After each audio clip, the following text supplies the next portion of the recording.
सोचिए, अगर अचानक सब कुछ रुक जाए, समय रुक जाए, विचार रुक जाए और सिर्फ एक अनसुनी धड़कन बाकी रह जाए, क्या आपने कभी महसूस किया है कि आपके भीतर और इस पूरे ब्रह्मांड के भीतर एक ही लय बह रही है?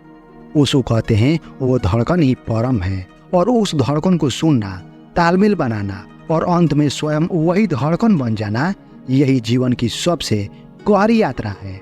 दोस्तों, आज हम गहराई में उतरेंगे ओशो की किताब the heartbeat of the absolute में। यह कोई साधारण किताब नहीं है, यह एक जीवंत अनुभव है। लेकिन सावधान, किताब हमें केवल समझ नहीं देती, यह हमें भीतर तक झकझोर देती है। क्योंकि अंत में ओशो बताते हैं, आप परम को खोजते नहीं, आप स्वयं परम है। लेकिन रुको, यह सच इतना सरल नहीं है। कैसे कोई साधक धीरे धीरे सुनने से, तालमेल से अंततः स्वयं धड़कन बन जाता है, यही रहस्य हम इस पूरी यात्रा के अंत में उजागर करेंगे। कल्पना कीजिए, रात का सन्नाटा है, हवा रुकी हुई, चारों ओर शांति है, आप बस चुपचाप बैठे हैं और अचानक भीतर से आती हुई एक धड़कन को सुनने लगते हैं। ओशो कहते हैं, यहीं से यात्रा शुरू होती है, हमारे भीतर का संगीत और अस्तित्व की धड़कन को सुनने से। पहला कदम है सुनना। सुनना मतलब ध्यानपूर्वक, बिना विचारों के, हस्तक्षेप के। जैसे कोई प्रेमी अपने प्रिय की आहट सुनता है, बस वही संवेदनशीलता चाहिए। लेकिन अगला सवाल आता है, आखिर यह परम है क्या? ओशो कहते हैं, परम कोई वस्तु नहीं है, न कोई व्यक्ति, न कोई भगवान जो कहीं बाहर बैठा है। परम है वह स्रोत जो समय से परे है, वो शाश्वत है जिसे सब निकलता है और जिसमें सब विलीन हो जाता है। सोचिए, नदी का जल वो बहता है, बदलता है, लेकिन समुद्र हमेशा वही रहता है। नदी समय है, समुद्र परम है। अब ओशो हमें बताते हैं, पूरा ब्रह्मांड एक लय में धड़क रहा है। तारों की गति, चांद की कलाएं, ज्वार भाटा, ऋतुओं का बदलना, सब एक ही यूनिवर्सल रिद्म का हिस्सा है। और आश्चर्य की बात है, हमारे हृदय की धड़कन भी उसी लय से जुड़ी हुई है। जब आप इस लय को महसूस करते हैं तो अचानक आपको लगता है, मैं ब्रह्मांड से अलग नहीं हूँ, बल्कि उसी की धड़कन का हिस्सा हूँ। लेकिन इस धड़कन को सुनने के लिए क्या चाहिए? सिर्फ एक चीज, मौन।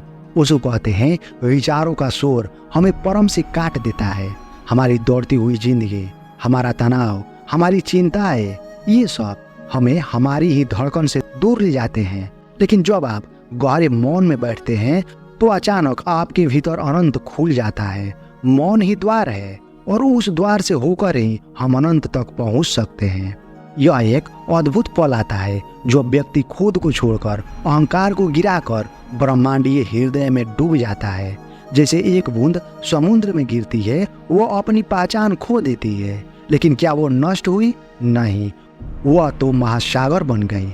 यही है व्यक्तिगत को ब्रह्मांडीय हृदय में विलीन करना। लेकिन यह अनुभव सिर्फ ध्यान स्थल तक सीमित नहीं है। ओशो कहते हैं, असली कला है रोजमर्रा की जिंदगी में उस तालमेल को जीना। खाना खाते हुए भी मौन, बाजार में भी शांति, रिश्तों के उतार चढ़ाव में भी वही गहराई।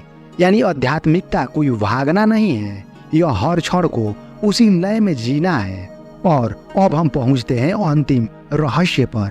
सुनना पहला कदम है, तालमेल दूसरा। लेकिन यात्रा वही पूरी होती है जब आप खुद वही धड़कन बन जाते हैं। अब न साधक बजता है, न साध्य, न मैं, न तू, सिर्फ वही एक लय। जैसे बूंद कहे, मैं समुद्र हूँ, जैसे लौ कहे, मैं ही प्रकाश हूँ। यही है अंतिम मुक्ति, स्वयं धड़कन बन जाता है। तो दोस्तों, इस किताब का रहस्य यही है। शुरुआत में हम अस्तित्व की धड़कन को सुनते हैं, फिर हम उसके साथ तालमेल बनाते हैं और अंत में हम स्वयं वही धड़कन बन जाते हैं। यही जीवन का असली रहस्य है, यही आत्मा की अंतिम यात्रा है, यही ओशो का संदेश है। अगर इस यात्रा ने आपके हृदय को छुआ, अगर इस अनुभव ने आपके भीतर भी कोई हल्की सी धड़कन जगाई, तो इसे यही मत छोड़िए, इसे अपने जीवन में उतारिए। और हाँ, अगर आपको वीडियो पसंद आया तो इसे लाइक करें, अपने दोस्तों के साथ शेयर करें और हमारे चैनल को सब्सक्राइब करें। बहुत बहुत धन्यवाद।